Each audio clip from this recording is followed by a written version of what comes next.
Hello, hello mga ka-farming. Welcome to Antonio de Charlie Farm.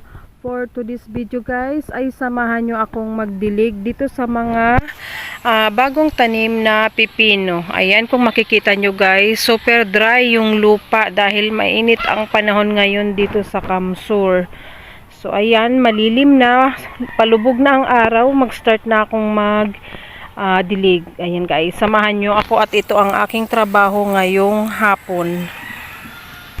So ayan guys, mag-igib na tayo ng tubig.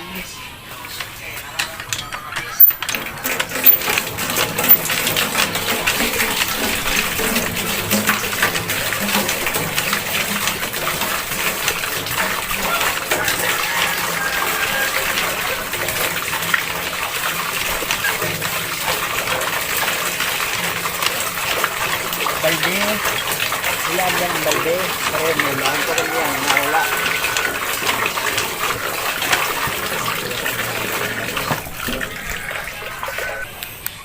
So ayan guys, nakaigib na tayo ng tubig. Ito na ulit ang ginamit kong lagayan ng tubig para mas magaan dahil merong gulong. So hindi siya puno guys dahil natatapon. Ayan, start na tayong magdilig dito muna sa mga pipino.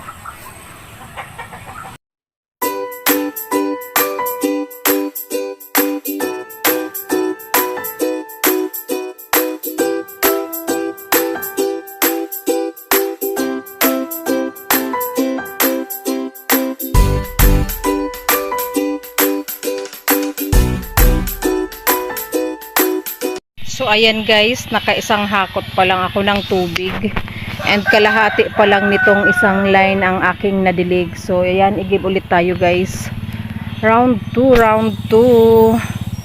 Ayan, mas madali ang trabaho guys dahil may gulong ang aking lalagyan ng tubig. So as usual, dito ko lang ipipwesto ang aking cellphone habang ako ay nag-iigib.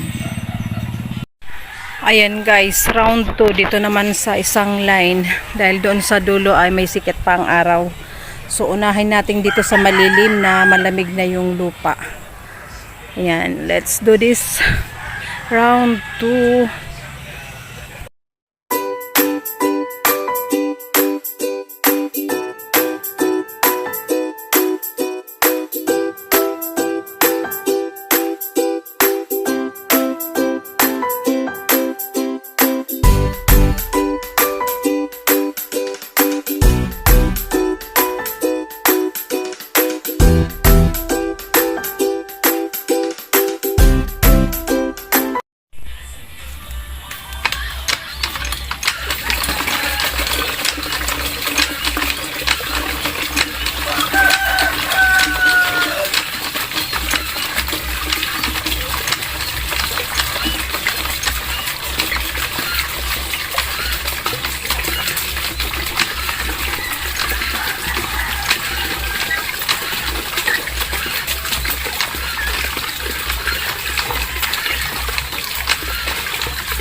Ayan guys, round 3.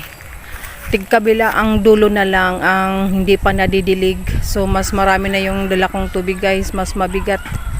Nakialam si Father Der. Ayan, lagyan ko daw ng timba para mas mabilis. At ayun naman ang aking alaga, oh. Ando na nakiabang. Ang dami na namang mababangga niya na tanim. So ayan guys, ituloy na natin. Ayan, dulo na lang. Then matatapos na tong pipino.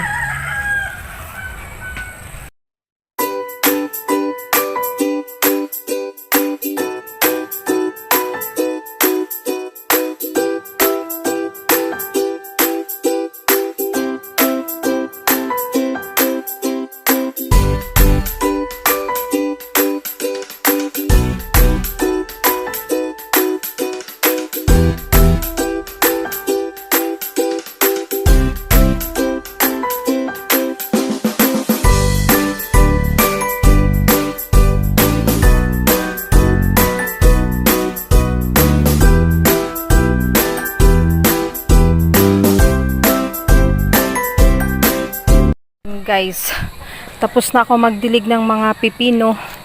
Ayan, hiningal ako. Magandang exercise pala to. Dahil tagaktak ang pawis. Ayan guys, pakita ko na sa inyo yung nadilig ko. So ayan, ang gaganda na ng mga pipino. And yung mga nakatali na yan guys, yan yung trinabaho ko kaninang umaga. So bukas na ng umaga tatapusin na itali paakyat. So ganyan, may oras talaga kasi pag mainit na ay para naman tayong nagpapakamatay sa trabaho. So yan guys, mapapansin nyo, merong mga maliliit yan yung pahabol kasi yung mga kasabayan yan ay tinuka ng manok. So ito nga, may nadisgrasya na naman, nasagi siguro ng aso. Ayan, namatay na naman. So okay na yan, hayaan na lang yan kasi kakapal naman yan pag gumapang na. Hiningal ako guys. Hindi halatang pagod. Ayan, hindi madali ang farming. Pero ang kinaganda nito ay wala tayong amo. So hawak natin ang ating oras. And hawak natin ang mga desisyon natin sa buhay. Ayan. Tayo yung amo, tayo yung trabahador. So thank you for watching guys. See you again next time sa mga susunod ko pang upload tungkol sa iba't ibang tanim namin dito na gulay and prutas. Salamat sa pagsama sa akin ngayong hapon. Bye bye. Hiningal ako.